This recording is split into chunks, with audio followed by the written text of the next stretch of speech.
and sand. Now break down the acronym like you in class.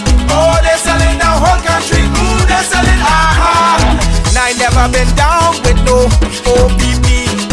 I talk about selling our people's property. Don't know who doing it, so don't round me out.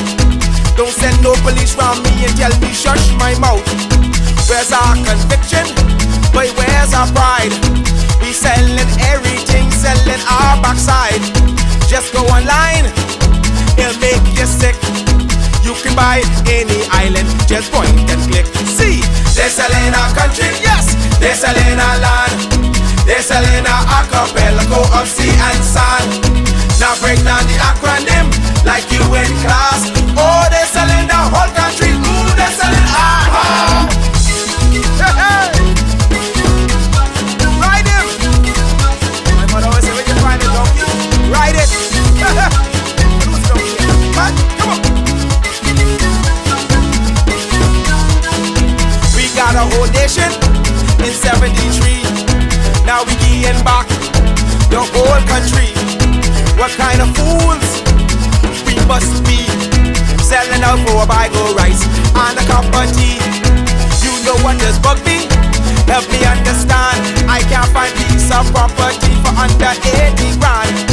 But I can fix this, I know what to do. I can squat just like them other people try make me do. See, they're selling our country, yes, they're selling our land. They're selling our archipelago of sea and sand. Now break down the acronym like you in class. Oh, they're selling the whole country. Ooh, they're selling aha. They're selling our country. They're selling our land. They're selling our archipelago of sea and sand. Now break down the acronym like you in class. Oh, they're selling the whole country. Ooh, they're selling aha. I get everybody sells some every day.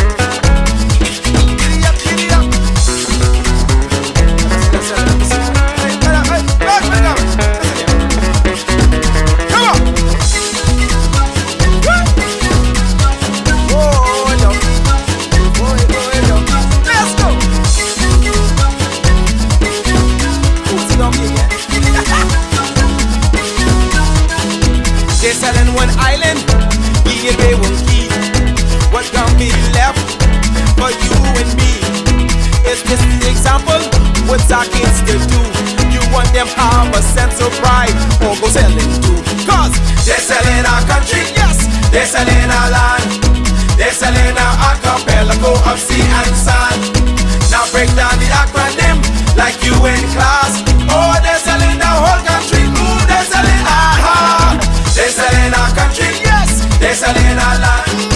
They're selling our archipelago of sea and sand. Now break down the acronym like you in class. Oh, they're selling our whole country. Ooh, they're selling aha. They're selling our country, yes man. They're selling our land. They're selling our archipelago of sea and sand. Now break down the acronym like you in class. Oh, they're selling our whole country. Ooh, they're selling aha. They're selling our country, yes, they're selling our land. They're selling our archipelago of sea and sand. Now break down the acronym like you in class. Oh, they're selling the whole country. Ooh, they're selling aha.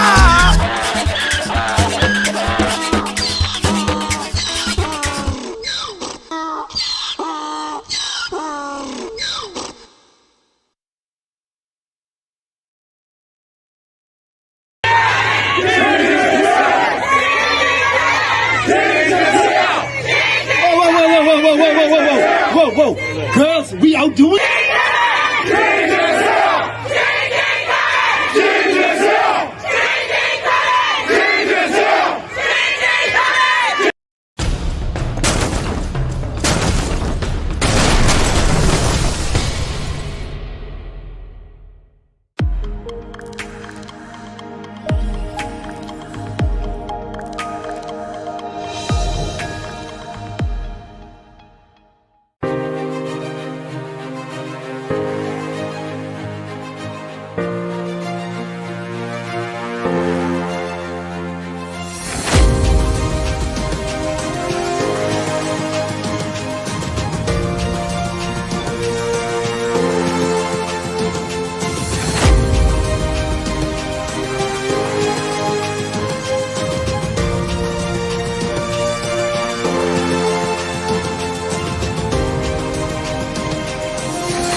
Ramon Ferreira cautioning government from pursuing aragonite as an additional revenue stream for the country, as he said the process would not be able to mature during this lifetime. Through a lease with Sandy Key Development Company to mine aragonite off Ocean Key near Bimini, the government reaps a royalty of about $2 per metric ton. Some have long believed the country could make much more. During his budget debate contribution, Ferreira said the venture may not be as advantageous as one might think. Because of the length of time it takes to make 1 grain of aragonite, the mining of aragonite is not sustainable in human lifetime. What does that mean? That means that I'm betting that nobody in this honorable chamber or within the sound of my voice is going to live to see 100 years. And I'm pretty sure that you won't live to see 2090, and I'm almost certain that you won't live to see 2000. The point I'm really making is that this is the vast resource. There's a lot we don't know. It took a long time to accumulate, and we need to approach it with caution. Because we mined Ocean Key for 40 years, and it has not recovered. As a matter of fact, the substrate, the ground, the bottom, seabed, characterized by anything but aragonite in that area. And that tells you, based on the science that we know, carbon data that we did, that it's not recoverable in human lifetime. So we need to be very careful. That's the point I'm making, because once it's gone, it's gone. And so after 3 months of study, the Ministry of Environment has come to the conclusion that we have lots of aragonite in the Bahamas, but the industry is not doable because aragonite is not renewable, because it takes up to 2,000 years for 1 grain of sand to be formed. Yes, that's what he said, up to 2,000 years for 1 grain of sand to be formed. He further went into the media and equivocally stated that the aragonite industry in the Bahamas is only worth $2.5 million. Yes, you heard correctly. He said that the entire aragonite industry in the Bahamas is only worth $2.5 million. This leaves well-thinking Bahamians to have to wonder, is there something that the government is trying to hide? Is there someone that the government is trying to hide it for? Because if the industry is only worth $2.5 million, then why have people been mining aragonite since the 1960s and heavily commercially for the last 40 years? Why has that been if there's no money in it? Mining aragonite is an expensive endeavor, so why would someone spend the kinds of money they do to dredge if it's only worth $2.5 million? And that caused our investigative team to start digging. And so we started dredging for the truth. And boy,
I note that legislation exists to provide the sovereign wealth funds. In keeping with the recommendation of the Economic Recovery Committee, we will review the legislation to determine what amendments might be required to allow the Bahamian people to take advantage of this and how a national sovereign wealth fund may be constituted.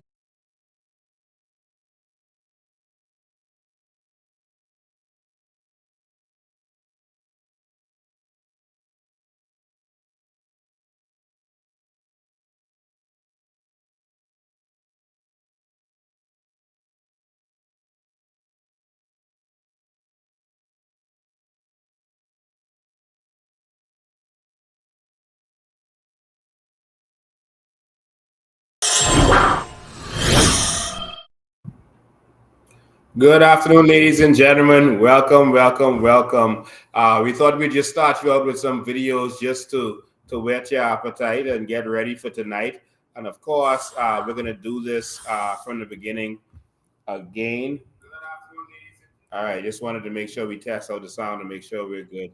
Of course, you saw some videos.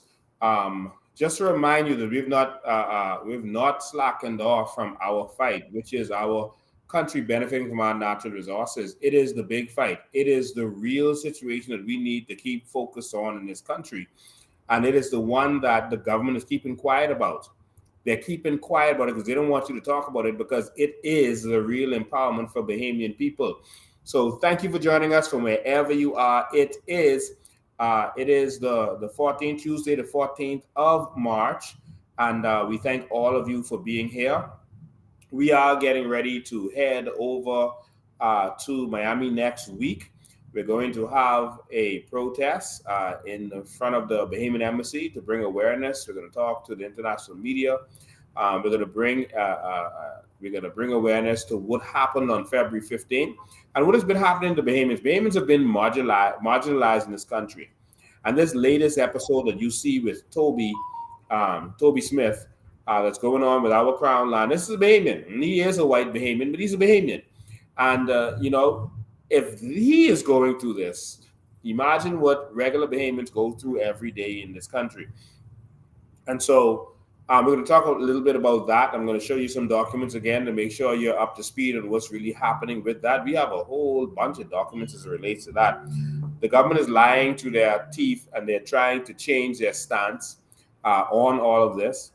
It is disgraceful. The opposition is also trying to now get in because they feel that it may be a popular thing to talk about, but they didn't do anything as it relates to this. They fought against Toby. They allowed this matter to also go into court. This government came in and they did, they did nothing. And so we're gonna talk about that today. Also, NIB is going up, and I'm shocked that people aren't in the streets. They're raising NIB again. And they are telling you that, you should just pay the NIB because they want to get there. You want to get your pension when you get old. But how much time is this going to go up by the time as I get old? It's not going up because it's not being paid. It's going up because the money is being stolen. And so we're going to talk about the robbery on Paradise Island. We're going to touch on that NIB. I'm going to open the phone lines for all of you to make sure that you get your word in today. Grand Bahama, we're having our executive. We're going to get this announcements out of the way before we start. Grand Bahama tomorrow at Pelican Bay. We're going to have our executive. We're going to have our executive branch elections for two of our constituencies. So make sure you are there for our branch elections. So make sure you're there. If you want to see me, you want to talk to me, I will be there. So make sure you are there in the flesh. I'll be available to you. If you want to meet me, I'll be there. That's at the Pelican Bay Hotel. So make sure that you are there. That's tomorrow. Yes, tomorrow at, I think it's 7 p.m. I don't want to give you the wrong information, but I guess they can tell me exactly the right time. I think tomorrow at 7 p.m. It's either 6:30 or 7. So just make sure you're there tomorrow, so we could make sure that we get this done. Grand Bahama is ready for change. Grand Bahama is ready for change, and we are ready for change. And I just want to thank you. I want to thank you, everyone in Grand Bahama who's been calling and reaching out to us. You are ready for change. And change is not coming. Change is here. And it's here because you are here. And so we're going to make a difference, all right? So make sure you share the live, do your civic duty. Again, next week, we're going to have our protest. We're also arranging a town hall meeting for that evening. So if you watch this from wherever you're watching in America, Canada, whatever, be prepared. We're going to announce the location for the town hall meeting. We'll announce that by the weekend. But just know that that evening, 7 p.m., we're having a town hall meeting, all right? To be able to educate you on what's been happening in the Bahamas, about our sovereign wealth fund, about our carbon credits, and about the illegal immigration situation. It has been devastating. All right, it has been devastating what's been happening. And the government is basically flim-flamming on that. We're going to talk a little bit about that tonight. All right, I'm here to answer all of your questions and whatever you need to discuss. If you have family members who have questions, etc., things you don't understand, something you want me to discuss, so you could screen record it and send it to them. This is how we're going to get the message out. We're going to win this if you spread the message. You have to get this from door to door. All right, you have to spread it to your family and friends. And that's how we are going to win this. All right. So thank you all for being here. But we got a lot to talk about tonight. So we're gonna get right in it. There are people who have said to us, and they're mostly PLP trolls, but there are people who have said to us, why are you gonna go to the international community and embarrass our country? I think our leaders have been doing a very good job themselves of embarrassing this country. And what we're trying to do is stop our country from embarrassment. When you're going to abuse women, beat citizens, attack citizens for no reason in this country, that's when we have a problem. That's when we must stand up. That's when we have a duty to stand up. Someone said that they spoke to, I don't know about you, but I'm embarrassed, to be a Bahamian right now. Someone said they spoke to Miss Skippings. They saw her somewhere, press liaison officer, and they asked Miss Skippings about, what happened with those persons on the beach, how those women were assaulted, and other persons were. But I normally say women because, listen, us men, we could take the chafing. We could take whatever you bring at us. This is what we sign up for. We sign up to fight for the Bahamian people, so we're going to take whatever you throw at us. But when you put your hand on our women, that's a different story. All right? That's a different story. And they asked her about it, and she said, oh, well, we didn't give them a permit to be out there. And the person she said that to was disgusted that you would have senior police officers who don't know the law. Ms. Skippings, are you not ashamed that you don't know the law as it relates to peaceful protests? There is no law that requires someone to have a permit to have a peaceful protest. There's no law in this country that requires you to have a permit. So I heard someone say, well, then why y'all ask for a permit in America but didn't ask for a permit here? One, here and America is two different places. Two, the process in America is not getting permission to have it. You don't need permission to have a protest in America at all. America was built on protests. The Boston Tea Party was a protest, all right? What it is a process to notify the government that you're going to have a protest. So it gives them an obligation to make sure that you do have it and that they have the resources there to protect you and make sure that you have it without any issues. All right. So Ms. Skippings, I'm embarrassed that you said to someone that we didn't have a permit, which is ridiculous. Because you were asked, okay, which law says you need to have a permit to have a protest in this country? But you couldn't say which law does that. No police can say which law does that because no law requires you to have a permit. Now, if you want the government to be there, the police to protect you, then you write to them and let them know you're having a protest. And it is their duty to protect your protests. But to have the police not know the law and these series of things that are happening, it's an embarrassment to our country. It shows that the police don't know the law.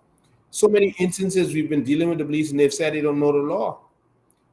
One police officer, while we were on the live, said, well, you can't expect the police to know all the law. Yeah, I do. If you're going to arrest someone, you must know the law as it relates to it before you arrest them. All right? And so that's really embarrassing. But they said, why go over there and expose it? Because it doesn't seem to be working here in this country. If you are attempting to bring awareness to a situation in your country and you can't, why not go to another country? Didn't Pinland go overseas? Didn't Pinland go to England about the UBP? Didn't he? No one said he was embarrassing the country. Pinland went overseas to complain about the UBP. He did. All right? Didn't Ingram go to the United States of America to complain about Sir Lyndon Pinland? Didn't he? So y'all didn't know that Hubert Alexander Ingram went to the United States government and became a confidential informant of the United States government in order to overthrow Sir Lyndon Oscar Pinland? Did y'all know that? Didn't know that? Oh, wow. Let me tell you what I'm going to do. Not only am I going to show you that, I'm going to show you the evidence of that. Here it is. Our country was suffering from being controlled by drug dealers and drugs being allowed to come in and out of this country. Here it is, September 21st, 1983. All right? And so Hubert Ingram was here. Okay, my computer being hacked. But in any event, I'll keep going. Hubert Ingram, this is a letter by Hubert Ingram. It says, "Dear Andrew," he's writing to U.S. officials, right? He says, oh, I can hardly see it now. Something's going on my computer. He says, "In keeping with my posture towards the continued proliferation of problems that you are clearly aware of, and your requirements to have in written form my desire to meet with the relevant persons in Washington, I find it now urgent to make that request of you. My posture, as well as yours towards those we represent, makes it important that we eliminate the root of what is causing good governance to falter in the Bahamas." Oh, wow. Ingram went on to say, "Persons do things for different reasons and in different ways, and quite frankly, I would conduct public affairs more honestly than those presently doing so." In other words, I'll have honest government because Pinland them doing dishonest government. He says, "In view of our past discussions and the present circumstances, along with my resolve to do whatever is necessary in meeting in strictly confidential environment at the earliest availability of the Attorney General is not only appreciated but now urgently needed. And I remain resolute in my posture and confidently await your affirmative." Sorry, my screen is doing something crazy. I could hardly see it. "Affirmative reply to my request." And that is, "Best regards, Hubert A. Ingram." You see the signature at the bottom there. All right. And so this is Hubert Ingram he said he had conversations over with them, with U.S. authorities, and then they told him to put it in. And so he put it in writing, and he wants them to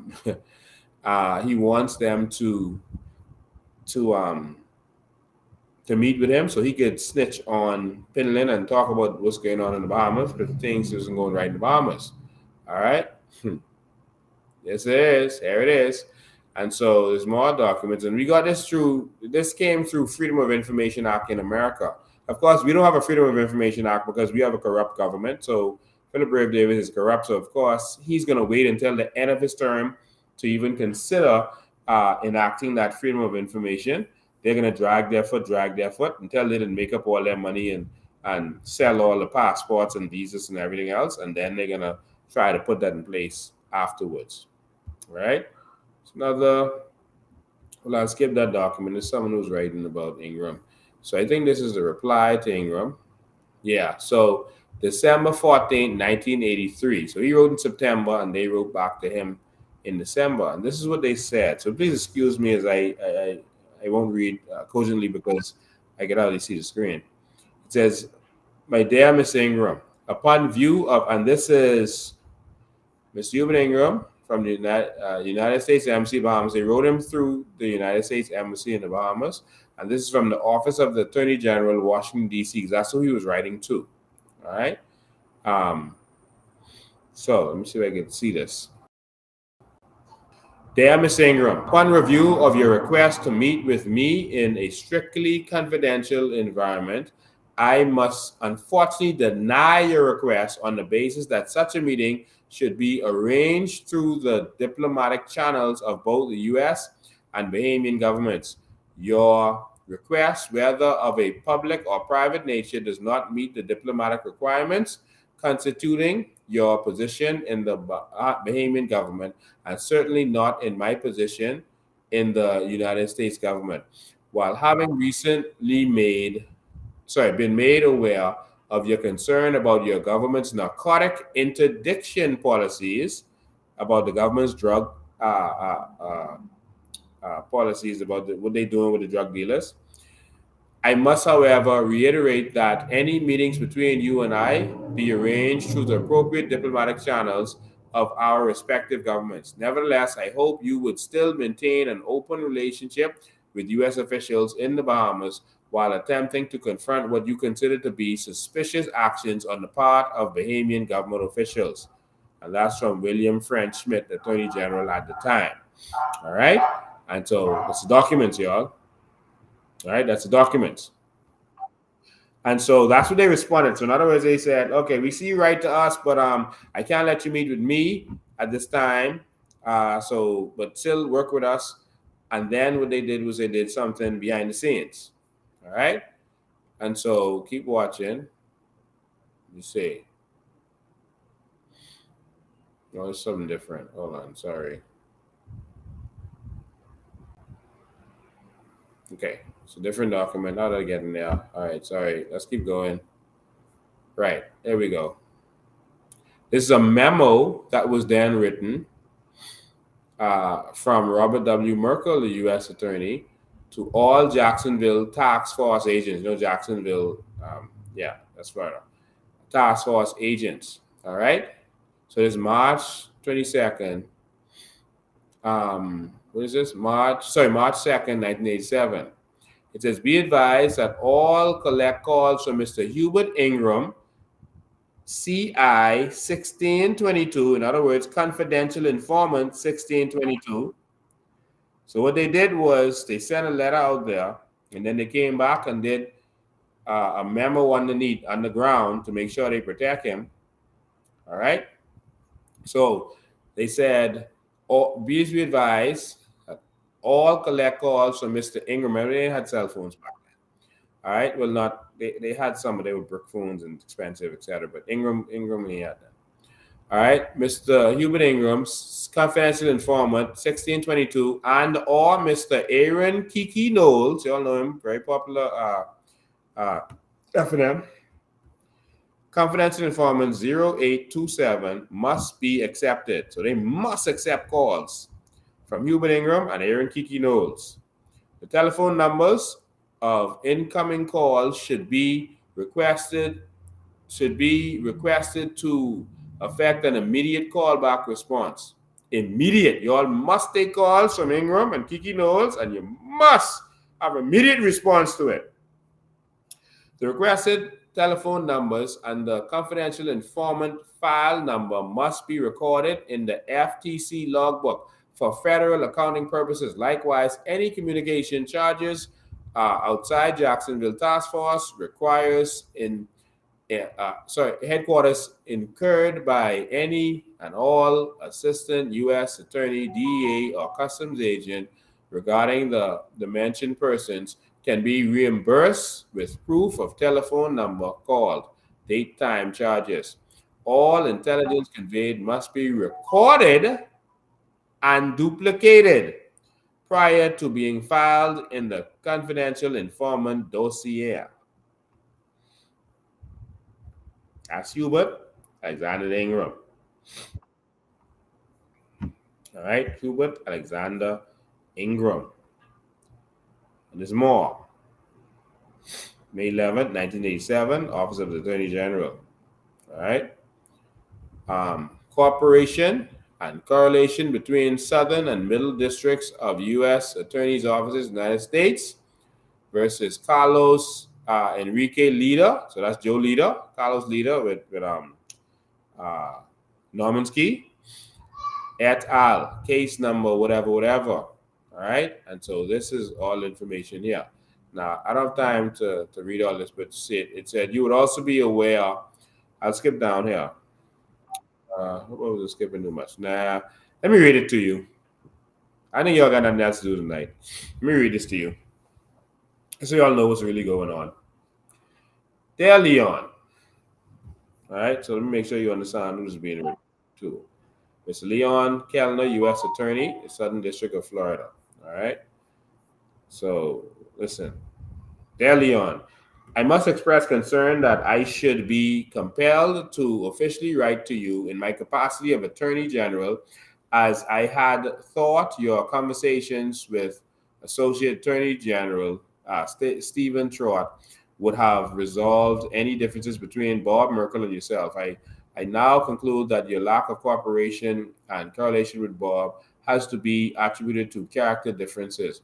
In view of the long-established tradition of U.S. attorneys cooperation in any way with the collective reward of federal prosecutions, possibly you may not be fully appraised of the far-reaching effect of the cooperation of all relevant federal agencies in the matter concerning Lida, that's Joe Lida. Your knowledge of U.S. policies on drug trafficking, terrorism, and other subversive action on the part of foreign governments should make it evident that the Lida trial can be the genuine beginning of the end of those South American private citizens and government officials, as well as Bahamian private citizens and government officials who engage in the trafficking of drugs into the U.S. So government officials are trafficking drugs in the U.S. It says, as you know, my views of foreign citizens and agencies as being those who must be convinced of the value of U.S. policy is likewise the express sentiments of the White House. In view of U.S. policy, you must recognize that the Bahamas as a prime transshipment point for traffickers geographically places a more immediate concern for U.S. citizens, primarily in Florida, and secondarily, the remainder of the U.S.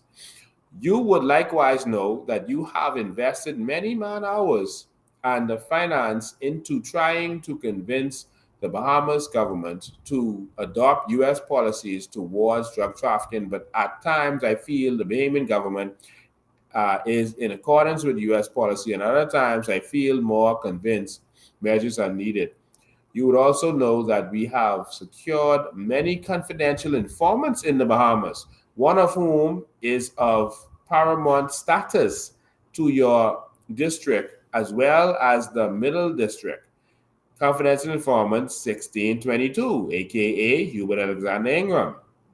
Subsequently, through the continued effort of your Assistant Attorney, U.S. Attorney Richard Gregory, and yourself, your district has continued to be the top intelligence source about the Bahamian government's modus operandi and about many involved in trafficking of drugs. You would also be aware that there is much more work to do, but with the recent apprehension of Lida and the help of confidential informant, i.e. 1622, we can be afforded much advantage in the Bahamas as far as future indictments, apprehensions, trials, and ultimately greater cooperation from the Bahamas government. Leon, there is much to gain over much time by your cooperation with Bob and he prosecutes leader. It seems from the intelligence reports that I've seen from out of your district that Bahamians are politically inclined. This can be beneficial to U.S. policy in the event that our present tenuous relationship with the Bahamas government sours. In other words, James politically inclined, we could work with the other guy, make him prime minister. It says, in view of the above mentioned facts, as well as the intelligence sources, the confidential informants, aka Hubert Ingram, your district has perpetuated over the past 5 years. I, Edwin Melton, Attorney General of the United States, hereby direct you to cooperate to the fullest extent of your office as U.S. Attorney, et cetera, et cetera, et cetera, right? And so that's Hubert Ingram, all right?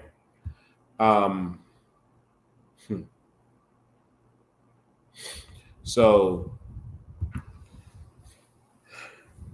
Finland went to England. Hubert Ingram went to America. But it's a problem if the Bahamians feel marginalized in their own country. We can't get real access to our own crown land. If you want to do a little small farm or something, they'll give you some crown land in Andrews, etc. But you can't get to do nothing real substantive. Even if you're a white Bahamian like Toby, they're not going to give you that. They're going to prefer to lie and say that you didn't really apply, or you didn't get the signature, or that you were the person who offered them. You know, Bahamians feel marginalized. We're being our constitutional rights are being violated, and that is a problem for some persons. They say, "Oh, these people just want to be prime minister." Didn't Finland want to be prime minister? Didn't Ingram want to be prime minister? Huh? I'm saying, Mr. Bain, don't turn into snitch like them. I listen. We are a sovereign country. All right. There's nothing to snitch about. However, we must let the world know that our country is being used for the shipment of drugs and guns into the United States of America. We need to let America know that it's happening through the smuggling of people under the guise of a humanitarian situation. They're using it as a cover. And these gangsters, these criminals, just like in the 80s, these criminals is amassing a lot of power and money because of their dangerous drug enterprise. And so that means that they're going to have more money than the Bahamians soon. It's already started. They're going to be buying up our property and not just squatting on the land. We have to stand up. And so we need to let the world know that our government is complicit in this, in our opinion, that based on their actions, one, the prime minister stood up and told the Haitian nationals that he is one of them. That's where he's from. He's Haitian. And that he's going to look out for them.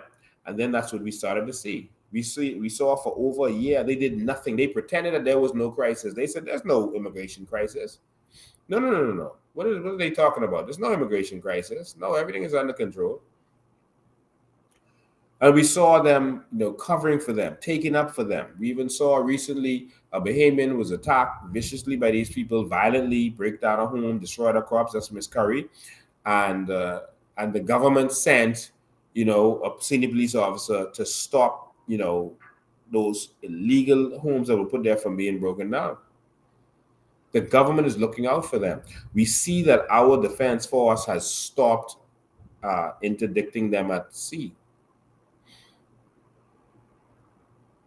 When you see the signs, you have to wake up.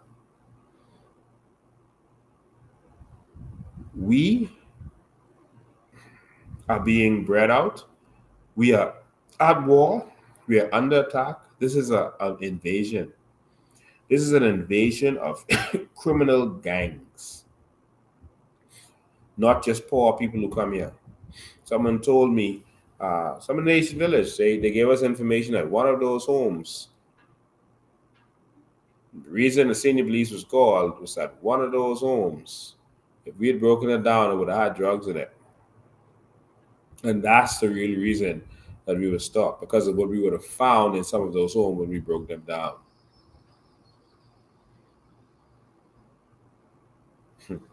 I personally had a chance to talk to the defense force officer who gave me certain information, you know, and he feels that the defense force is compromised. He's a senior man who's in charge of certain operations, and he's concerned for the country. We need change, y'all. We need change. We need change. All right. Wow, look like most people are watching this on YouTube today. So hello to all my YouTube folks. Thank you all for tuning in. YouTube has a lot of views right now. All right. So thank you to all of you. So we are going to speak the truth. We're going to let the world know what's going on in our country. And we're not going to tolerate it. This sham thing that they are doing, where they are pretending like they're doing something. Why isn't the government in Andres? Why isn't the government in Eleuthera? Y'all can tell me. Why isn't the government on Harbor Island? They pretending to do some stuff in Abaco, and they pay off and get some people to sell out and start saying, oh, the government doing a good job. Listen, y'all stay focused, Y'all stay focused. Many are going to sell their souls for a little contract here or there. Stay focused. You see anybody going around praising the government for doing these little sham raids? Be very suspect of them. Stay focused. We have a country to save. Because if my maid ain't been washing the dishes and ain't been making up the bed for months, and all of a sudden, after I make some noise, she go make up the bed, I ain't gonna be praising her. I ain't gonna be sitting around saying, oh, the maid make up the bed, she's doing a good job, I just want to thank her for making up the bed. No. I'm not impressed. Open your eyes. That's all I can say about that. Open your eyes. I don't have time to waste time and pat people up. Open your eyes. Anyone you see all of a sudden going and praising up the government is a sellout. Anyone you see all of a sudden the prime minister sit down and letting them put him on video. You think the prime minister let you sit down and interview him on video if you don't already know that you belong to him? Do you think the prime minister is gonna let you sit down in front of your video and give you an exclusive and say, yes, talk to me, unless he doesn't already know you belong to him? Go wake up.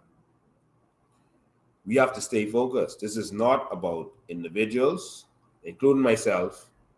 If you see me start acting shady, if you see me all of a sudden cozying up to Minnis, cozying up to Brave Davis or any of these people, praising them up, don't trust me anymore. We have one country to save. Everyone is not strong to make it to the finish line. Stay focused. That's all I can say to you. Stay focused. All right? So, the government is not doing a good job on immigration. They are failing us on immigration. They are failing miserably. They're saying, oh, well, we did the little raid in Abaco, but then they know that we were coming before we come. How do you think they know? How do you think they know? Because y'all are informing them. Y'all are sending the message down. Y'all are. Getting the call coming through.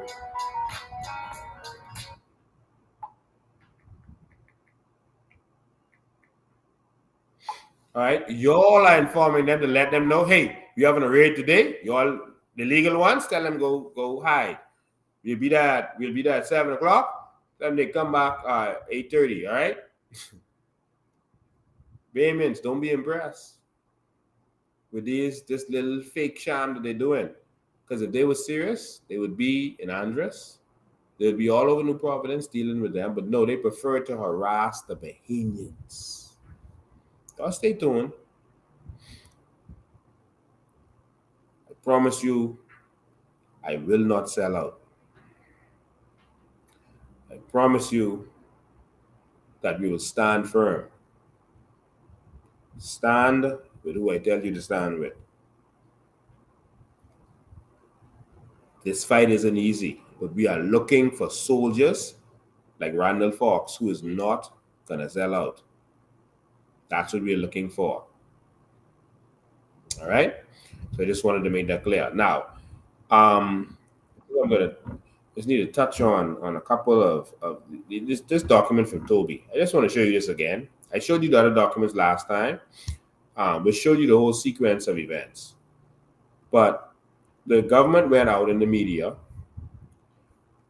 and they said that Toby, the lease, Toby drafted that lease, and he sent it to them, and they didn't sign it. So that's what their excuse for why they didn't have to go forward with it. There's a principle in law called offer and acceptance. That means if you offer something to someone and they accept it, you have a duty to continue with it once there's consideration, right? And so the reason they said that Toby made the offer is so that they don't have to go forward with it, saying that they didn't accept it. Because once an offer is made and there's acceptance, you legally have to go forward with it. All right? And that doesn't even have to be in writing. You understand? So just understand, a verbal contract is a contract.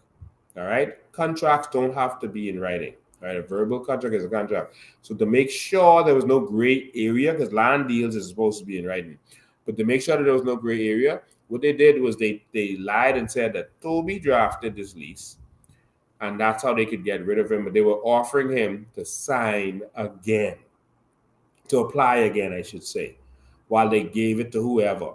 And then they came out and said that,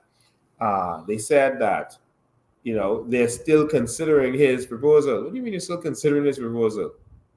So he applied first. How do you get to Royal Caribbean and finish their proposal and say he's going to start immediately, but you didn't get to his? And someone said, oh, but it was in court. It didn't have to be in court. You choose to have it in court. This is an agreement. You could have come in, if that was our government, we would have come in and said, listen, it's Toby, this is a Bahamian. We're giving him that land to do an attraction for our tourists because we need stuff for them to do. Done. Royal Caribbean, what y'all have to say? Y'all wanna do something? All right, let's see if any Bahamians want to do this first, and then we'll get back to you, eh? Because we need a government that's going to look out for Bahamians first.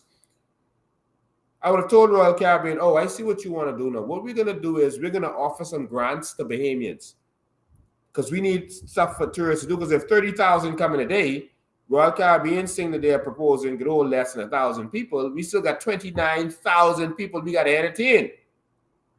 And so what we need is attractions for them to deal with in our country. And so what we'll do is we will invest in Bahamians so that they can make attractions. And we will partner with them. So if we take money from our government, our sovereign wealth fund or whatever, and we invest in their company, we can say, well, 50% for you, Bahamian, 50% for the sovereign wealth fund. But you're going to manage this. This is your dream. You have the experience. You have the know-how. Get this done. Now we have something for our tourists to do when they come here instead of looking at that old, decrepit Bay Street. You see? And so this is what they could have done. Only because of the backlash, they came back and said, oh, well, we're still considering Toby. Then the prime minister said, oh, we told him to apply again. What does he have to apply again for? He already applied. You have all the documentation. If it was just that the government didn't sign it, go sign it and let's move forward. Why do Bahamians have to constantly be treated like garbage, like trash in our own country? Why? When are Bahamians going to be first class in this country? Bahamians, it's time for us to stand up and time for us to wake up. Here's the document again. This is the Department of Lands and Surveys writing to Toby. Yeah? It says Toby C.S. Smith. And then it names the company. Yes, sir. And this says, there's reference to approval for Crown lease. 5 acres at the west end of Paradise Island Lighthouse and Beach Club, Company Limited. Reference is made to the above subject. Enclosed are the lease and counterpart for a leasee signing, dating, sealing, witnessing, and notarizing. The date on the top of the page should be left blank, and it will be inserted at the time of the lesser signature. Please also note that the lease diagrams require a signature. All right, so them sent this to him. And I showed you the other documents where they were drafting this, and it showed the letters between the departments saying, here's the letter we drafted. The Attorney General office saying, send it to the Department of Land and Survey. Hey, say here's the leases we draft for y'all to give to Toby. Send it to Toby. But they came up with this lie because Toby committed one sin. Toby, I am sorry. You are a sinner. And you committed one particular sin. Toby, I'm sorry to have to say this. You are a criminal. And you committed one particular crime. And that crime is being Bahamian while in the Bahamas. This has been a crime for the last 50 years. That you and all others who have tried to do anything in this country, except political cronies, have been punished for unknowingly. You have been sentenced and punished and victimized for being Bahamian while in the Bahamas. But we are going to take this country back, and we are going to build a Bahamas that is for Bahamians. We are going to make this Bahamas great with vision for this Bahamas and for Bahamians to empower our people. That is what we're going to do. Toby, you were robbed. Because if the government really wants to do something, they could just sign. If they say, oh, the government didn't sign, then just sign. Just sign. Why does he have to apply again? Because you want to stall. And you don't really want to give this to him. That's a Bahamian. That's our land. But y'all could run and open up the red carpet for RCL, Royal Caribbean. Remind all of you that I was a part of a group that was trying to buy the hotel. We won the bidding. We had the highest bid.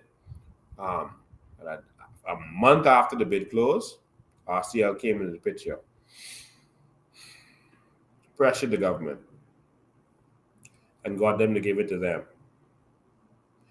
Someone said, oh, maybe the government might make Toby an alternative offer.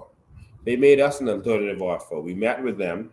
We met with Crazy Thompson and others. We met with the government. I also met at the office of the Prime Minister, but they made us an offer. They said, we'll try to get y'all Xanadu or Bahamia. Bahamia was for sale. When I looked at Xanadu is a shell. Xanadu, you can't even sell it. That's just property. The building is garbage. They're going to sell us Bahamia, which included the Royal Oasis. All right. Hotel is just a shell. So they made us an offer.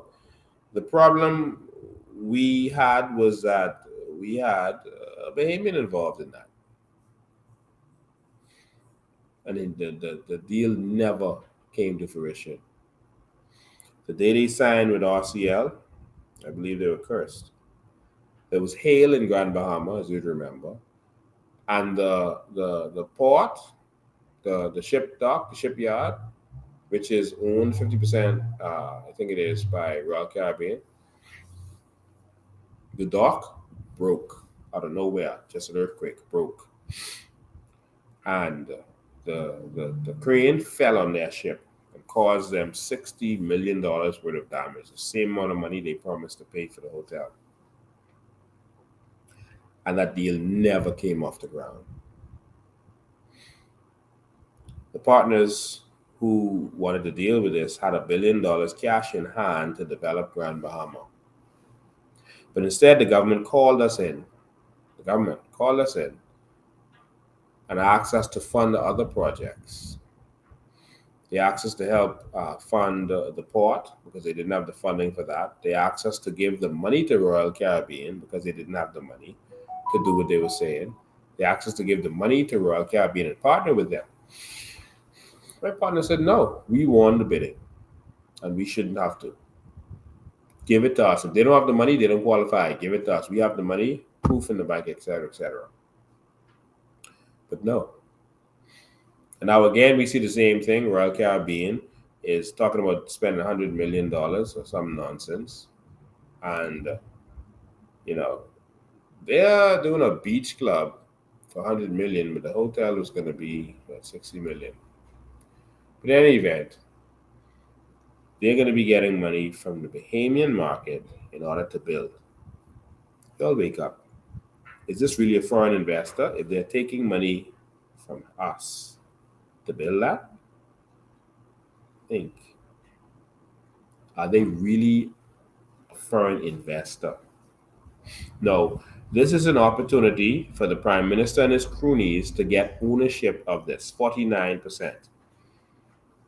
For persons to get ownership in this. Wake up. I would lastly touch on national insurance because that is going up. They're taxing us out of the roof. And if y'all really want to continue this way, then you go ahead. But talk to your friends and family, man. We got to bring this change. National insurance is going up big time. But it's not going up because persons have not been paying. They've been sending Bahamians to jail who don't pay. But national insurance cannot pay and get away with it. In any event, we've already revealed the documents, myself and Maria, which showed how national insurance was being raped and robbed. And you have people, for example, like Leslie Miller, who they keep putting him on the radio like he is some credible person. I guess because he's going to say stuff that's going to draw attention. They feel, it's good to have him there for attention.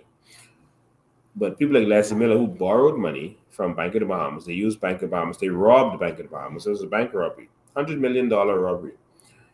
And he was one of those that got money from it. And then they took our NIB money to cover them. That's why you pay it. That's why it's going up. Because we lack vision. And so we got to fix this big time. This ain't gonna work. All right. So while they're bragging about more NIB, these almost 30,000 tourists coming every day to the Bahamas, while they're bragging about that, where do these tourists go? What do they have to do? And 80 to 90% of these tourists never leave the ship. Let me make this make sense for you. They're bragging about more tourists coming. That's nothing to do with what the government did. The government did nothing for that. I see them trying to give Minister of Tourism credit for that. No. We're a close port that costs the cruise ships less in fuel and everything else so they use our port because of proximity, where they give them a destination outside of America, but it's close, so it doesn't cost them much. So it's nothing to do with us. All right. But think about this. If more tourists come in, then we should be getting more revenue. Then we shouldn't have to be taxing Bahamians to death. Think about that.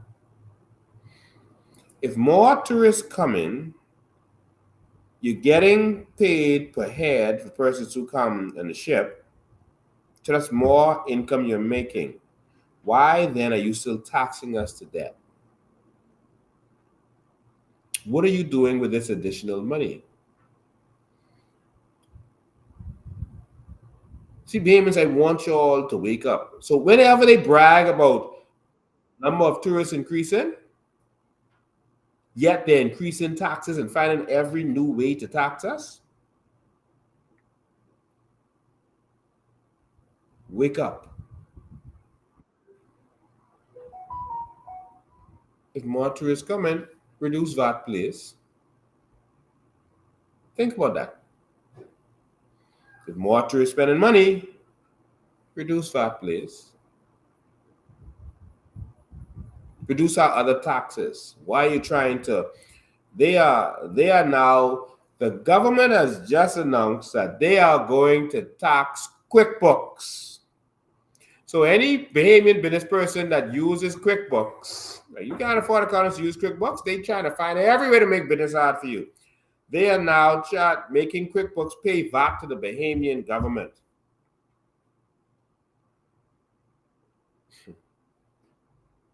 QuickBooks. Y'all stop using QuickBooks, all right? Anything the government tries to take VAT from, stop using them. Airbnb, don't use it. Don't use it. We need to start up our own thing, and I think I should do that. Start up a Bahamas Airbnb for all Bahamians who want to do that. Set it up in another country, so legally, you're not paying. I'm in the Bahamas, and so our people don't have to be worried about paying that.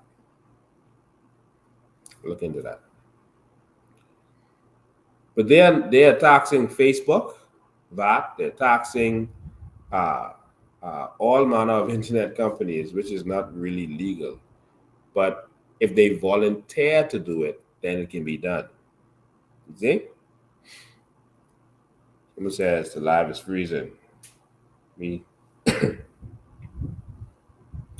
me double check. Do a quick check. Says the live is freezing. Okay, look at it's okay now. All right. So I want you all to wake up and not sleep on this. This is serious. Last thing before I open the lines quickly, we go to 9:30 today. Before I open the lines, I received a video that every day, every Tuesday, and on other days, these people are coming and flooding into our country. 140 came today on Bahamas Air, I'm told. 140. Y'all better wake up. If 140 of these Haitians are coming into our country, 140, twice a week, times 2, 280, times 52, because they're coming in every week. That's 14,000 in 1 year. 14,560 in 1 year. Y'all better wake up. Times 5 years, the term. That's 72,800 legally on the plane. That's Bahamas Air alone. That ain't the charters every day and the other flights, Pineapple Air and the other flights every day. That's just the two from Bahamas Air. Do y'all see what's happening? Do y'all see? Y'all better stand up and fight and stop listening to these trolls. Y'all better stand up. I'm asking you to stand with me to save the Bahamas. It doesn't matter I don't care if you vote for me next election. This ain't about that. This is about saving our Bahamas. That is the mission right now. We can worry about election when we get there, but we got to stand up and save our Bahamas. Y'all wake up, man. Wake up. This them. This the Haiti flight and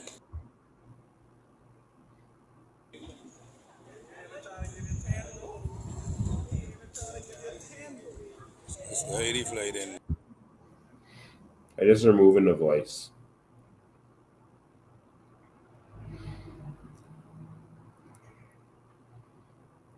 I don't want to hear who that is. So I just removed the voice so y'all could just see.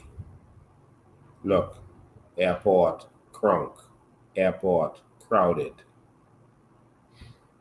and 140 of them in there, and more than 140 outside waiting for them.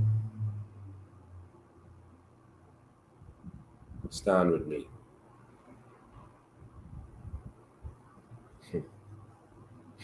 I'm going to open the phone lines. 803-5995, 803-5995. If you have any questions, comments, anything you need covered, this is your chance. 803-5995. So remember, we're going. You can contact my office, 577-4158, if you want to travel with us, etc., etc. Okay, we go straight to the phone lines. 803-5995. Good evening, you're live. Good evening, Mr. Bean and COI family, man. How you doing? Everything good, sir. I want to touch just two issues real quick. Yes. If I may. The first issue being, remember when they was apprehending all those illegal immigrants, they say in Abaco a few weeks ago? Yes. Mr. Bean, they are here now, so they did not even send them to the detention center. I know these people personally. Yes, sir. I say I was waiting to get in contact with you so I can let you know. I know that you could come and interview these people. They brought them over here to make it look good for the government. Right. They are actually over here trying to get back over there, but the government tell them, say, listen, y'all gotta wait till it blow over. It ain't gonna look good if we send y'all back right now. What? Yes, sir. Yes, sir. You could, Mr. Bean, I can send you a message after this, so you could come and interview these people. They in my yard. Anyway, the next thing that I want to do it before they try to silence them, because you already said it publicly. Do a little video with them talking, all right? And then I'll come and because I can be in Freeport, I'll come and talk to them myself. Yes, I will. Do a little video talking to them about what's going on. Yes, I will be sure to. And the second thing that I wanted to touch on, I just want, like I said, encourage all people who listening to these videos with Mr. Bean. Man, we all look at Mr. Bean. Mr. Bean is bring facts, and that's the reason why I is follow behind Mr. Bean. You don't just focus. Y'all feel like, we in a cult or something. I want y'all to come and read and see the facts for yourself. If you have education, you know what I mean? You come and read for yourself, man, and take on this education with Mr. Bean and COI family is dishing out. Because listen here, you don't want to be left behind. Our country is under siege. We have a lot of things that going on, but we can't even begin to touch on. There's so much aspects that's going on, and we need all hands on deck. Yeah. Mr. Bean, I really appreciate what you're doing, and y'all stay encouraged. Thank you, man. I appreciate it. All right, Bean. All right. 803-5995 is the number. 803-5995. I saw this trying to call in just now. 803-5995. We think about Hubert Ingram and these documents that we pulled. 803-5995. I also wanted to touch on the straw vendors. I want the government to understand that they govern for the people, and if the straw vendors say that they want to work a certain way, let them work a certain way. Good evening, you're live. Yes, good evening. How you doing? I'm good. How you doing? Everything blessed, man. Poor people defender. Yes. Yeah, man. I calling to find out about the update on Miss Curry. Is she going back? Because that leave was staying with me the way they was cheering, and you all get escorted off that. You get what I'm trying to say? And I was talking to somebody today about like that land issue about like getting people off your property and stuff like that, right? But here's something. You see, when the Prime Minister went over to Abaco, and I think Kai Mills, he was on a resort to catch a boat to go wherever it is he was going, right? Mm-hmm. And I think when they get a deal, you notice how one of the securities came over and tell him he has to leave because it's private property. Right. I find that they're crazy. And then I was trying to get a little update on it. Why do y'all have to keep giving these people notice? Because even though y'all been there, y'all give them the notice. Anybody even trying to leave that property? No. And then you had so much laws are being breaking. Mm-hmm. Did any government agencies went back, even though if they don't even like you or whatever going on with the movement, You don't think they should have had immigration, police officers, and things like that? Because a lot of crime was broken there. That's just what I feel, and I feel bad for her. Seriously, because it's costing me, it just runs something up in me to see people cheer when you all walk off, but that leave a real bitter taste in my mouth. You know what I mean? That leave a real bitter taste in my mouth.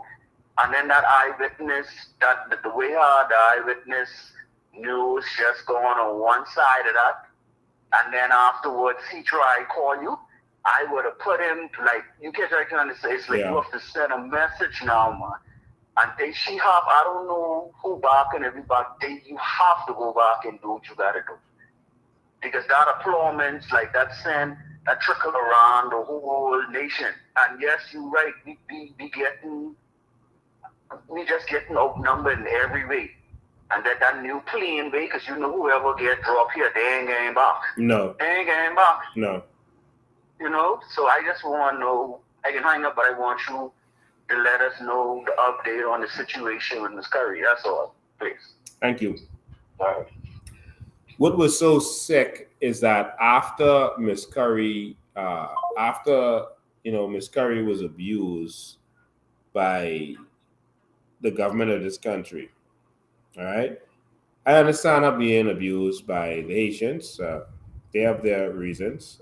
They fighting for what they want. They coming and taking it. And if Bahamon's going to stand together and fight for it, then they can take it.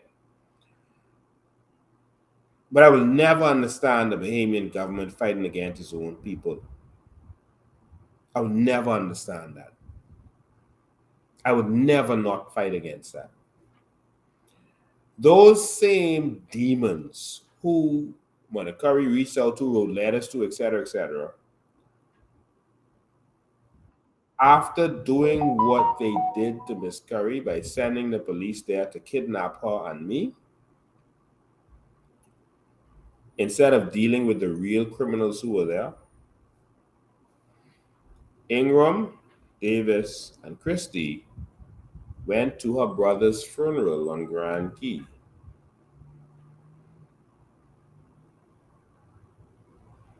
Miss Curry's brother. They stood up in that funeral and talked good with her brother. Baby, I don't know if y'all ain't tired getting swing yet. They stood up in the funeral with Miss Curry in the front bench.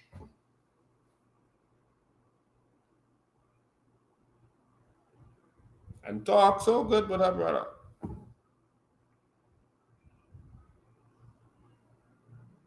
After doing that to her and her brother. He is a staunch PLP. This woman helped found the PLP.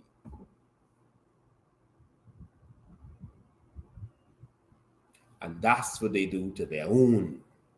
They tell you, oh, we for the poor people. Oh, this one nice, that one nice. Brave, if you nice, why you do that to that woman? Why would you do that? No. Y'all on agenda, y'all on a mission to turn this country over to aliens. And we got to stand up and we got to fight. That's the update. So she went, so I'm waiting for her to come back to New Providence. She went to her brother's funeral right after that. And those evil men stood up in that funeral and then come eat her food afterwards. Man, how do you do that? I talking to people in studio, right? Because I understand if the Bahamas getting this. How do you treat a Bahamian woman like this? Instead of helping her, you fought against her for the illegal immigrant, and then go on her brother's funeral, talk good with them, and then eat their food. Eat their food. How you just eat Miss Curry food after kidnapping her?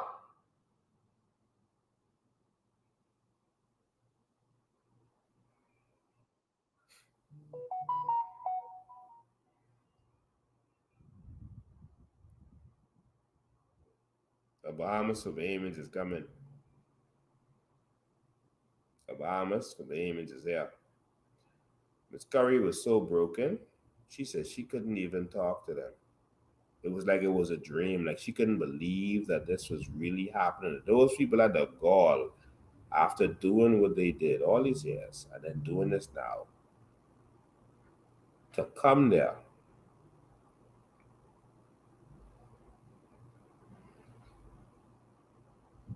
and eat up her food. Boy, listen. Brave, y'all is the coldest. Brave, I don't blame you. I blame you. I blame the Bahamian people for putting you there and letting you stay there. Y'all kidnapped the woman.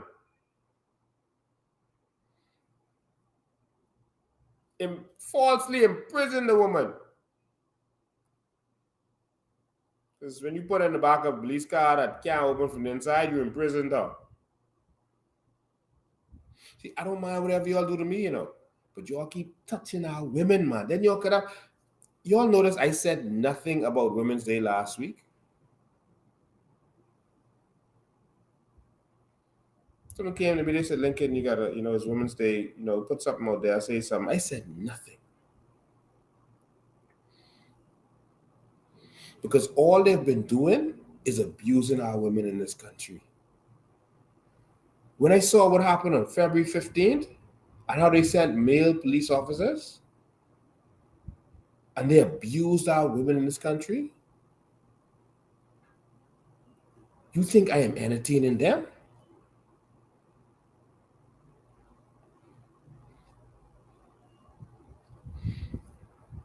Not a word from the Christian Council. Not a word from the churches. Not a word from these organizations like ORG, Organization for Responsible Government.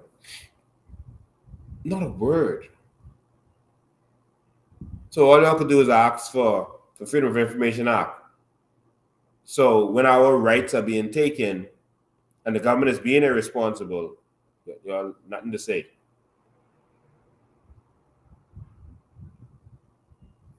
A new Bahamas where Bahamians are going to be first is coming. It is coming. It is there. 803-5995 is a number. 803-5995. Oh, it's 9:30. I promised to go till 9:30 today. So if you're in Grand Bahama, come see me. Come give me a hail tomorrow. I'm going to be at Pelican Bay. We're having our elections. You're welcome to be there. You haven't in the hotel. Yeah, we have them in the hotels now. We ain't under the tent tomorrow. We'll be in the hotel. All right. So come and see me. I'll be there at Pelican Bay. Please make sure you join an association. Be a part of this. I saw the Christian Council put something out there about the government asking them to account for their funds. To account for where their money is coming from. And the Christian Council wants us to side with them.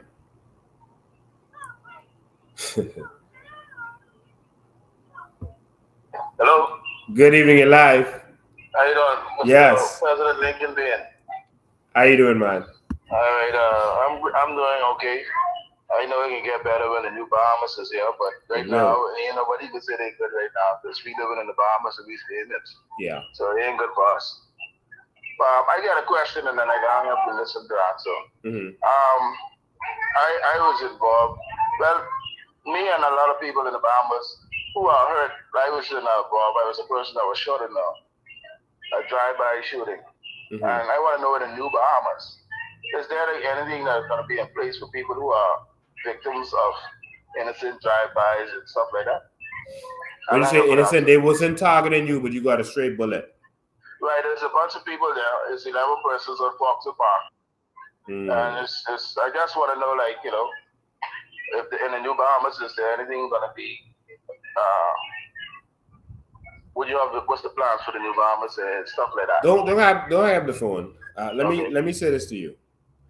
In the New Bahamas, we are going to be similar to Dubai, the United Arab Emirates, Kuwait, Norway, etc. We will have no crime because crime is not going to make sense. Because if you are benefiting from your natural resources and getting a check every month or every year, whatever people decide, you're going to be really stupid to mess that up by committing crimes. Because if you commit a crime, you're going to stop getting your check. All right. So if you're getting your check every year, why are you going to steal Grammy's purse? Why are you going to break into the car and steal Grammy's purse? You're not going to want to get into any problems. All right. And so there's not going to be a reason, because crime mostly happens because of necessity more than greed, for most people. And so that's going to be one of the first things that reduces crime. The next thing is that the penalty for crime is going to be so serious that persons aren't going to be interested in committing crimes moving forward. All right.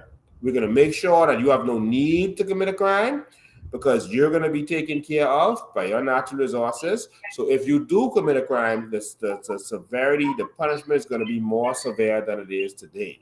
It's not going to make any sense. And we're going to catch you because the police force will not be corrupt and corrupted with persons who are making sure that crime happens, that things that would happen in the shanty town the other day, that it happens.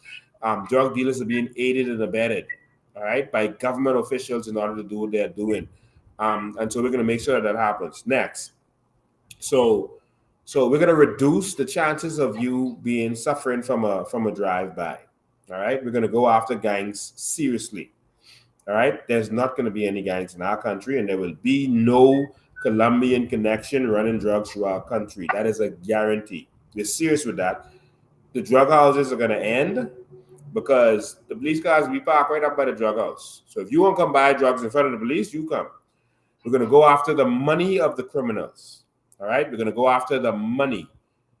We know where their drug houses are, where their stash houses are, where the safe houses are. We're going to go after them and take their money. So now your money gone, you owe that Colombian. The Colombian can take care of you. We ain't got to catch you. You could hide from us. You can't hide from him. All right? Because you owe them some money. We're going to deal with this in a serious way because we will not be corrupt and we will not be corruptible. All right? We've already put forward plans for crime, exactly how we're going to deal with it, et cetera, et cetera. But you won't have to worry about that. And you will have free healthcare in this country, the same way it is in those countries I told you about. So you don't have to worry about that. Now, criminals who commit crimes against certain persons will have to pay retribution to those persons. All right? If you murder someone, you should help to pay the expenses of their child who is left behind. All right? If you injure someone in a robbery, etc., money should come from you in order to help pay for that person's expenses. You did that, not the state. So we can put you to hard labor, but the benefits from your hard labor is going to go to that person who is a victim. Amen. All right?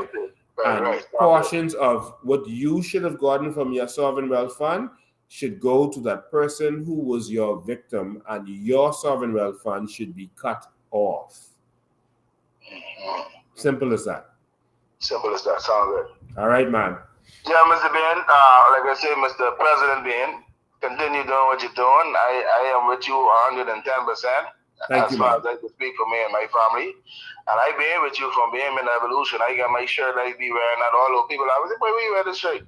And I be proud to let them know, listen, what you have with the children who going to be a biochemistry or anything like that, we can need them in the New Bahamas. So don't look bad at this shirt now, because we can need all your children who are doing these biochemistry and all these technical stuff that we don't have in the Bahamas right now. We can need them in the New Bahamas, eh? So the Email Evolution Coalition of Independence, 110%. Who ain't doing that? Ain't making no sense. Yes. Thank you. All right. Thank you for your call. illegal immigration problem. They don't have immigration problem in Dubai and United Arab Emirates and these countries because people need to come into work. We are going to build the new Bahamas. We are going to have a boom in 10 years that you can't even imagine from our natural resources. We're going to have a massive boom. And like I said before, and I will say it again, we're going to want people to come in illegally, because when you come in illegally, I'm going to get you to the phone lines right now. When you come in illegally, you're going to get a 5-year sentence. And for that 5 years, you're going to do hard labor.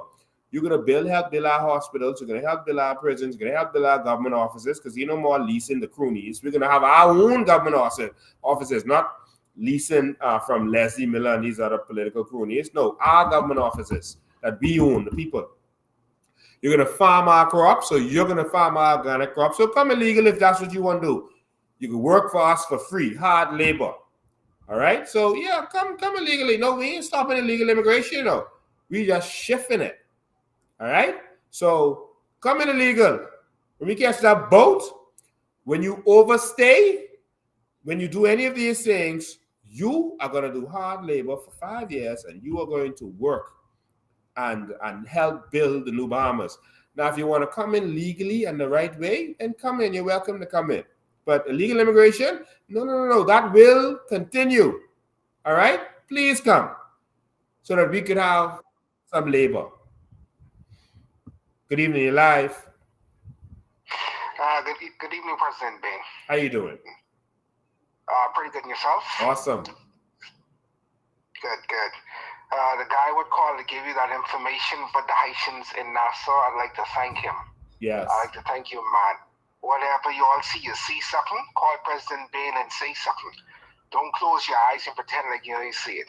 Yeah. But on another thing I'd like to thank you about, a lot of people don't realize this, President Bain, you are the first person I ever heard who's going to help the Bahamian kids who are not that smart in school, who might drop out of school and only have a leaving certificate. That means they cannot run fast, they are on the track team. Mm-hmm. You are the first person that are going to help them.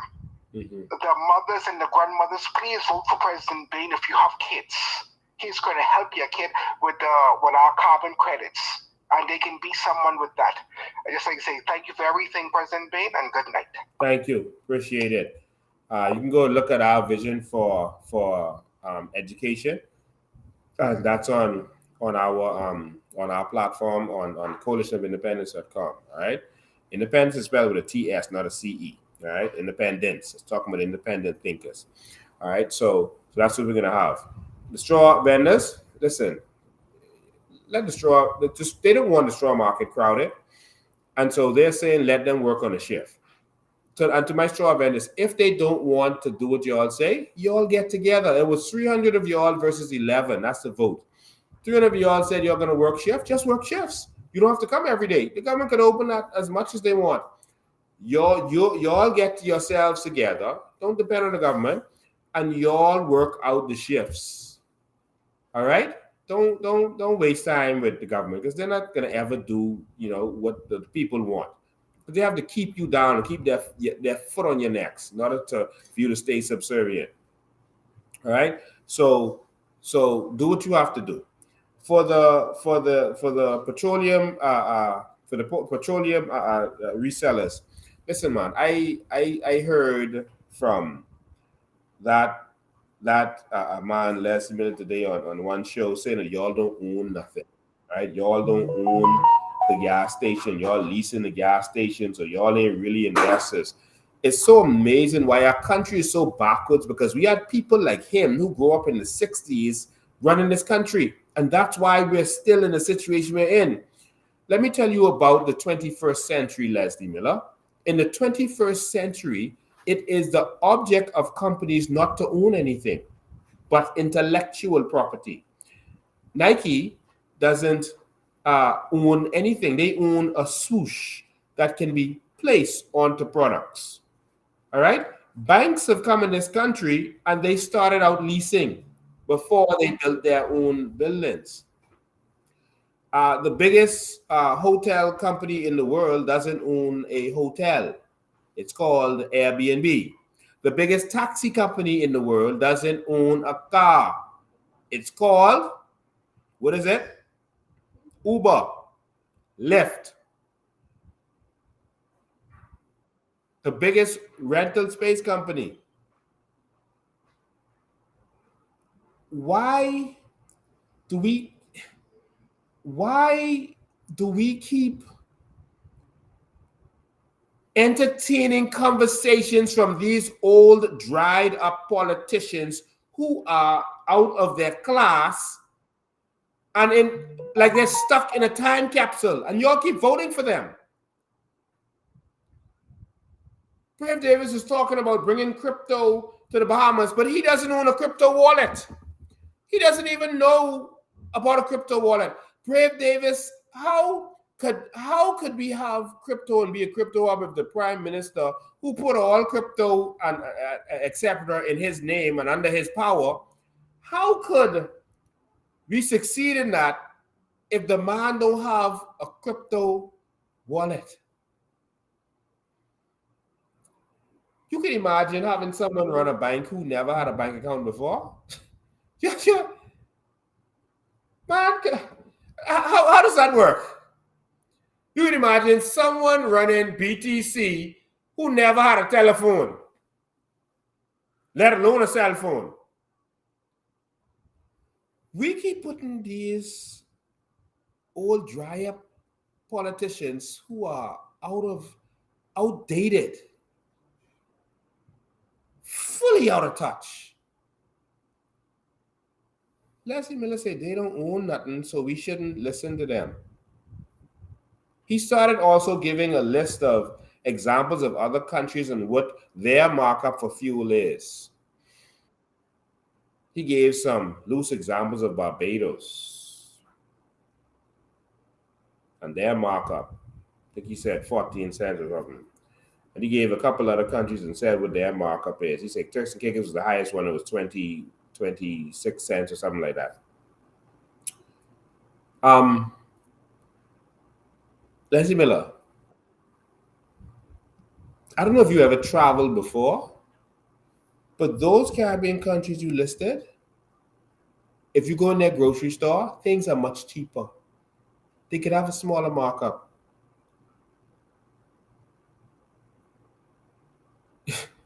If a loaf of bread in Jamaica is 300 Jamaican dollars, that's only $2.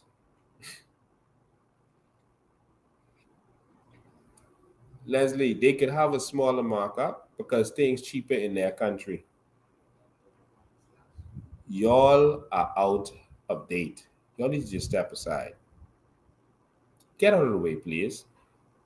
And I cry shame on these talk shows who keep bringing these, and I call them criminals because they've raped and robbed our country. Leslie Miller, you are a criminal.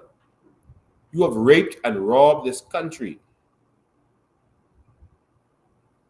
because you have gotten loans from BOB. You have taken advantage of this. You've gotten government contracts, leases, told the government they got to fix your building because that they was leasing from you.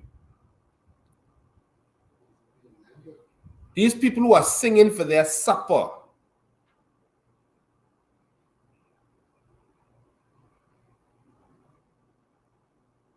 That $250,000 light bill. How does that happen? You could barely have a $250 light bill. How does that happen?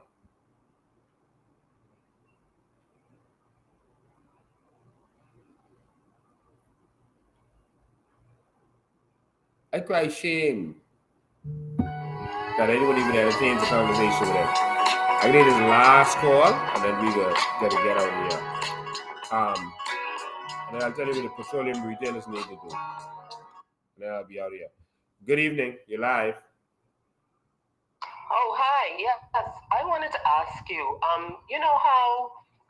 Well, I don't know if you are familiar with this, but I have observed where a lot of Haitians are saying that they were adopted when they were kids by Haitian parents, but they really are Bahamians, and they're talking based on these false documents that they have. Mm-hmm. Does the COI have anything in place that they plan to use to crack down on this large influx of these false documents and stuff that not just Haitians, but I guess the majority of them are Haitians, but foreigners are using, to infiltrate our system.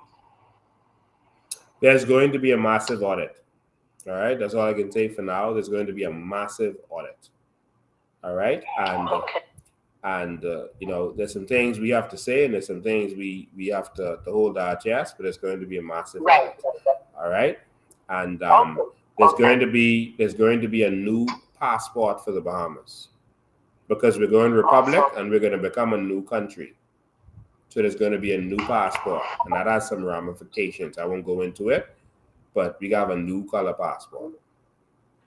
All right. Awesome. Okay. All right. And that has some ramifications. Yeah. All right. Thank you. All right. Thank you too. Only who we say have that passport have that passport. To the retailers, I think that what should happen is that it should be on a percentage basis, so these retailers can make some money. It should be on a percentage basis. What is happening right now is just nonsensical and stupid to me. The government is making all of the money from this. The government should not be making more money than the actual person in the business. That's ludicrous. That's ridiculous. And so I think it should be a percentage base, and they get a percentage markup. And that's it. All right. Stand up, guys. Well, we got some time. Election may be quick, or it might be up to 3.5 years because we're 3.5 years out. You have to decide what it is we're going to do. All right. They've been in for 1.5 years. We got 3.5 more years to go. All right. So you got to spread the message of a new Bahamas. We have a new Bahamas that's coming that's going to be great for us, for our people. Grants that are going to be given to us. Grants to Bahamians to start there. When Toby applied for that Crown land, the government should have said, okay, you want the Crown land? Here, we're going to give you this grant, fix up that lighthouse, open your business. You go own half, we're going to own half. Make this happen. Hire Bahamians. All right? And then you find other Bahamians who want to bring attractions. In the new Bahamas, the first thing we're going to do is to find attractions for tourists. Tourists are bored. All right. We are going to redo Bay Street. Look at our tourism plan, but we are going to redo Bay Street. We're going to acquire buildings on Bay Street. No excuses. No excuses. We are going to acquire buildings on Bay Street, and we're going to redo Bay Street. Bay Street is not going to be about some Indians selling T-shirt and jewelry. Those days are numbered. But we will give grants to Bahamians to do things on Bay Street, to turn that into like South Beach. All right, go look at our plan. Go on our website and look for the vision, and you'll see our plan for tourism. All right, Bay Street is going to be walking only. We're going to change the road into cobblestone, make it beautiful. Tables out on the sidewalks, out in the road. They're going to have Junkanoo parades. Just like how Disney has parades on the clock, we're going to have Junkanoo parades on the clock. And people are going to be paid. That's their full salary that they get paid to do Junkanoo on a constant basis. That's your job. And so Junkanoo parades every hour, every 2 hours, whatever it is. And that's your job, to go out there and beat them drums and let people experience Junkanoo all year round. All right? On Bay Street.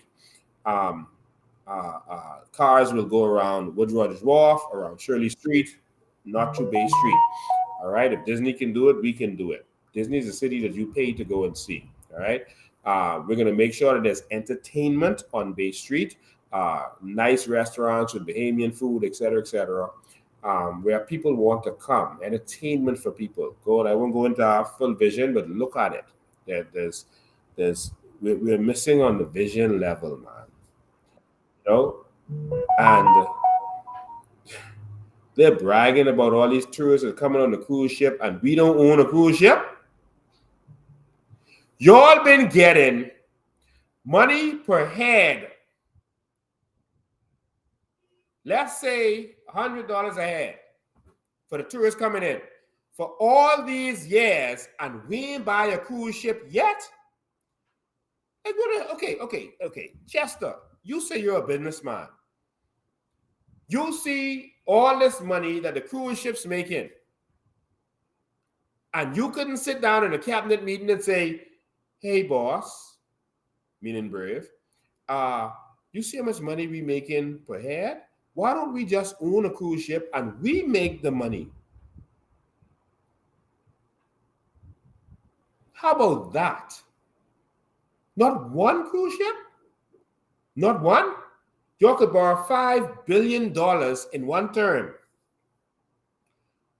But you can't take a couple $100 million and buy a cruise ship to move tourists around the Bahamas from port to port, so it's just not just coming to Nassau, to take them to Andres and take them to Cat Island and take them to Abaco. No, not one. Y'all can sit down and talk about how the cruise ship. Carnival making $20 billion. Our whole country budget is just over $2 billion. Carnival making $20 billion. And y'all ain't think that we should buy a cruise ship? No, no way. No, we should just let the foreigners just keep making the money. Y'all, we need a new Bahamas, eh? We need cruise ships in the Bahamas. We need cruise ships going to other Caribbean countries to make money off of them. These imbeciles are bragging about 30,000 tourists a day. Can you imagine if half of that was us? We could buy enough ships to bring in half of that. Let's do some math after this call. Good afternoon, you're live. Good night, Mr. President. How are you? I am awesome. How you doing? All right, man. Listen, I had to call. Yes. Listen, my thing is taxes are going up in the store, NIB, everything. Taxes is going up in this Bahama land on Bahamians already. Yes. These people want to run down this country. They want to bring in these foreigners to vote for them, and they're not checking. They want to tax us to death for their lavish lifestyle, for them, their families, and their sweethearts. Wow. Listen here, this is a real issue. But you know something? When it knocked to the Bahamian people door for real, when they wake up for real, they can see just what's going on. Yep. It is so difficult for people now. I mean, there's plenty issues. It's plenty things. I'm just talking about this one thing. Mm-hmm. My thing is, how much more taxes you won't put on the people? Wow. How much more? Wow. While you all travel around the world, while you all eat caviar and drink champagne, how much more can we take? Wow. How much more the Bahamian people could take? And they don't think they should speak to us. They don't think they should address the issue of the day. They don't think they need the answer to us. But guess what? We can show you all. And I forget the most important thing tonight. I want my carbon credit money. Yeah. Yeah. Brave is a thief. Yeah. And it needs to be addressed. Yeah. I want all my natural resources for my children and my grandchildren and my great-great-grandchildren. Yeah. I'm not going to let that die. I want my money. Yeah. Because the parliament sit down, those MPs, all of Von Miller, all of them sit down, all of Hannah Martin, all of them sit down, even the opposition, even the Senate, help him pass those foolishness. Yep. And they accept it. Well, guess what? Y'all don't speak for me. Y'all do not speak for me, and I want my money, and I want it now. Have a good night. Thank you. I appreciate that. All right, bye-bye. 30,000 passengers in New Providence. Let's say they make the average ticket, because some is more, some is less. Let's say they make about $1,000 per ticket, right? Average. That's about 30. That's about $30 million. Yeah, about $30 million. Let me do this math for y'all. 30,000 times 1,000 per average ticket. Yeah, that's $30 million, right? $30 million, right? With an M times 365. That's 10.9, might as well say $11 billion just off of tickets. And that's not all is made from cruise ships. They make most of their monies from activities on the ground because they charge big money to each of those for each of those attractions on the ground. Oh, you might see them going in the Jeep. The Jeep company might say, "Okay, I can charge 50." The cruise ship will charge 250. Sorry, $150 to $200. They have a huge markup, and that's where they make most of it from the activities on the ground. That's where most of the money is made.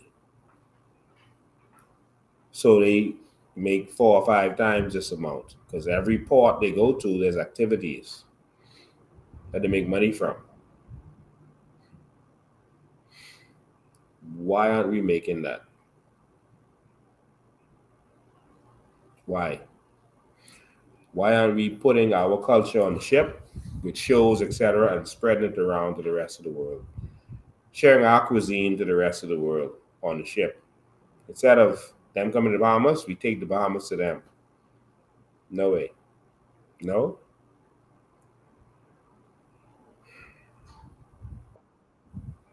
They say the carbon credits were trillions.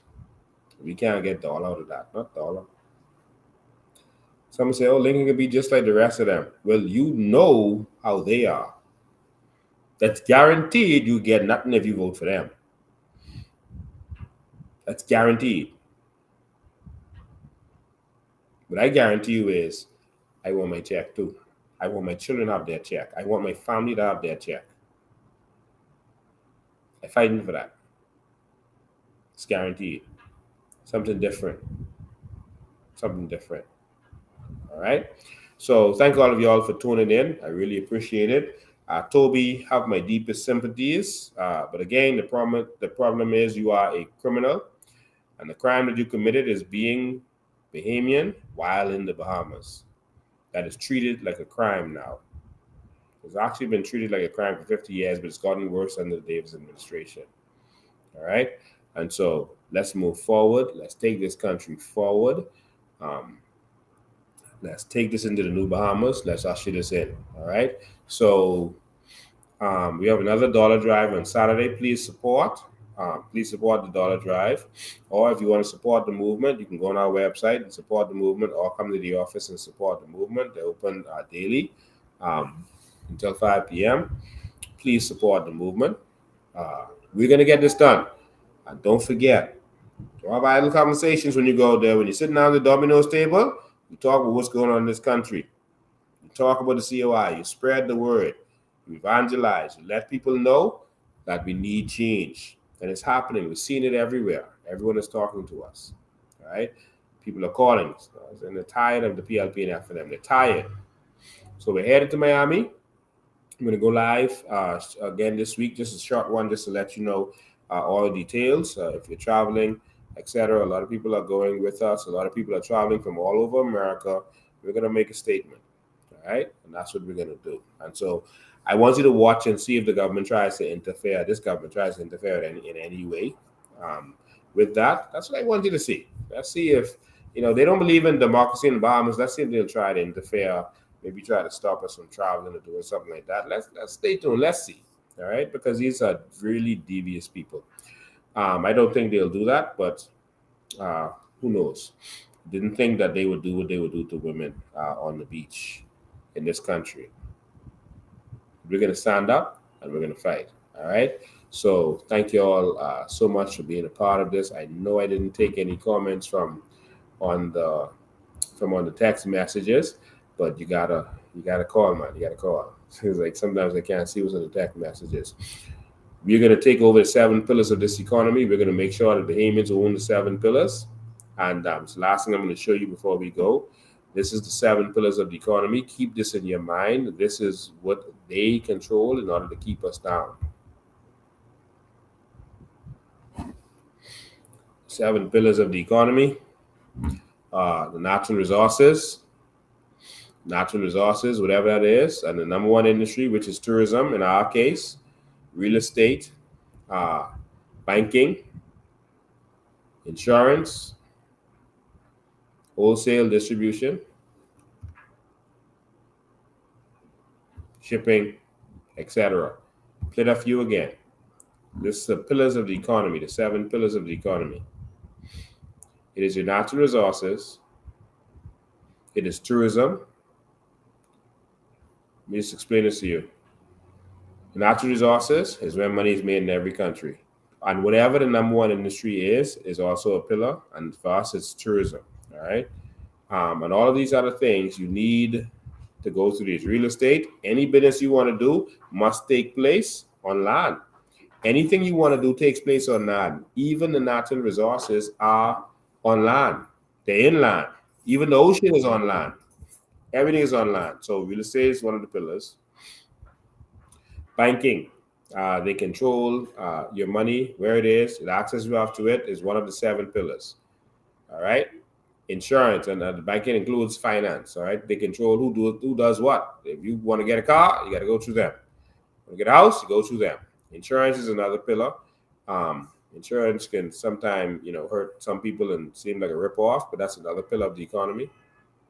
Wholesale and distribution. This is what some persons have done to keep us back for a long time.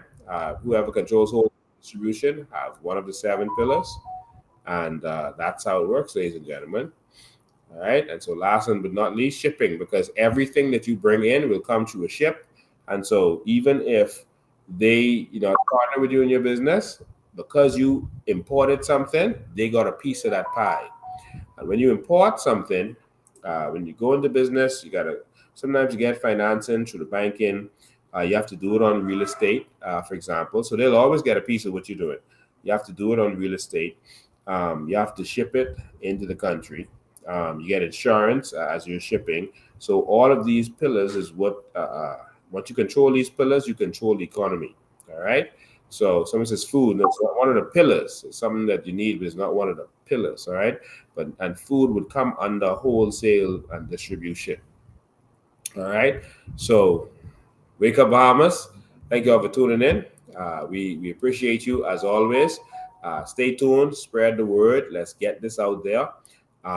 It's the only way that we're going to see a new and better Bahamas.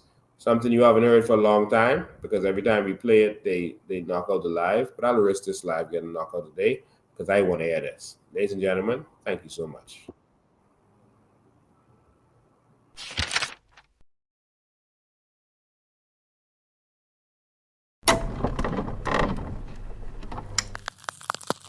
And it's Bahamians unprepared to stand up and fight and defend their own Bahamas, that you don't deserve to have it.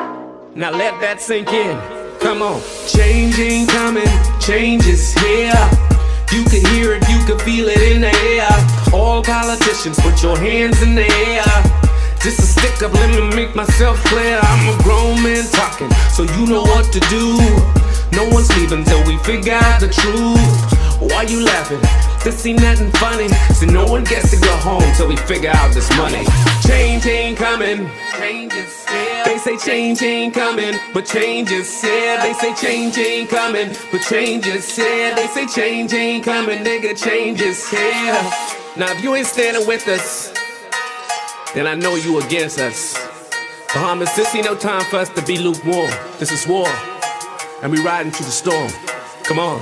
Let's go, shalom to all my Hebrew brothers. To all my Muslim and Rastas, we need you, brother. Selassie, I know, I can't forget the Christians. Let's put our differences aside, cause it's a bigger mission. See, they've been doing this for years, trying to separate us. Kinda trying to keep us down and never elevate us. Now it's time to praise the Lord, cause he's about to take us over to the promised land where we can celebrate us. I got to do it for my kids that ain't even born yet. So the minute that they born, they already got it.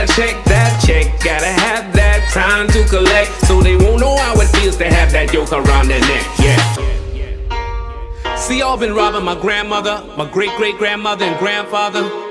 It's like y'all can't get enough. Y'all just keep eating and eating and giving us nothing but taxes. Y'all went even as far as to say that this country's in debt and we ain't got no money. When 9 times out of 10, everybody in this country's possibly a millionaire. It's time to wake up. Let's talk about natural resources, cause every time we bring it up, they say hold your horses. They say it ain't worth a thing, but it's worth a fortune. Meanwhile, they open up their businesses across the borders. Oh yes, we track their bank accounts across the waters. They say this country in debt, but they making millions. If we don't stop this now, they be up to billions. It's about to go down and I get the feeling we gotta cut a movie on these dirty villains. Sonus Lincoln Bain and his team came with information. It's like everything changed, everything went quiet. It's like so much facts and they can't deny it. They'd rather keep their mouths shut before they start a riot. Now look how they tryna just steal the oil. They don't wanna share with none of y'all. They been robbing us while we were sleeping. Send them to jail cause they failed, they committed treason. Change ain't coming.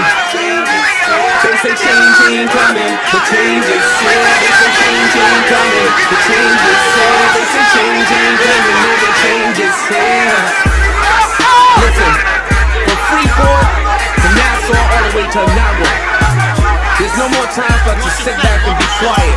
You understand? This is war. If they only knew who we were, if they only know who we are, they would know we are warriors. No retreat, no surrender. Just give us what you owe us. Bless the Lord, oh my soul. I feel this all the way to my ancestors. We are warriors. We only really want what's owed to us. You get it? Now free up.